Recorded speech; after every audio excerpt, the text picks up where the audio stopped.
بورد مرصا إثيوبيا أبنايلوم زمن حفشوا مرصا مزجبا مرصتي كاب 28 لكاتيت 2018 عام تمرت كساب 28 مجابيت 2018 عام تمرت ناكايلت أنيحيو بتوسخون بورد مزجبا مرصتي خلتنا نايب عن معلتات كي حوسه كساب 14 ميازيا 2018 عام تمرت عناوي حيو بمسارة كذا سليدة بورد 24 جنبوت 2018 عام تمرت دما دمسي زوهابلو علتيو بمخانون مرصتي بديجيتال ممارتي مرجعي متكبري ببتابعات مرصا ترقيبهم دمص المهاب زخلهم كارد مرصا እናውሰዱ ይርከቡ حفشاو مرصا ኢትዮጵያ ዜጋታት ኣብ ሃገሮም ዲሞክራሲያዊ ባህሊ ኣብ ምህናጽ ብንቕሓት ዝሳተፍሉ መግለጽ ዜግነታዊ ክብሪ ምዃኑን ሓርበኛታት ገሊጾም ኣባላት ማሕበር ጀጋኑ ጥንታዊት ኢትዮጵያ ንግልጋሎት ዜና ኢትዮጵያ ከም ዝበልዎ መረጻ ባህሊ ዲሞክራሲ ኢትዮጵያ ብምህናጽ ፍቕርን ክብርን ሃገር ዝግለጸሉ ሓበራዊ መድረኽ ዜጋታት ይሎም ሓርበኛ ኣቦ ባሻ ሽመልስ ወልደ ተክሌ ኣብ حفشاو መረጻ ኢትዮጵያ ድምጽ ንምሃብ ዘኽእሎም ካርድ ምውሳዶም ኣፍሊጦም ምርጫ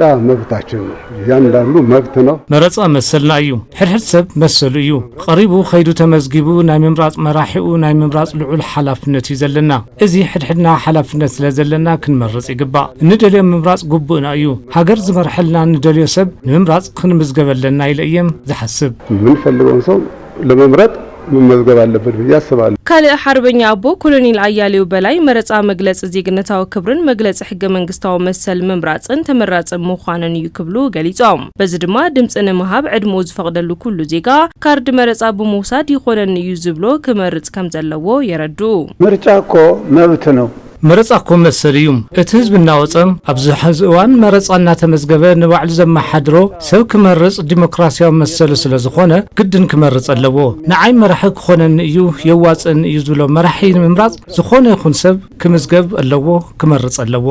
ለመምረጥ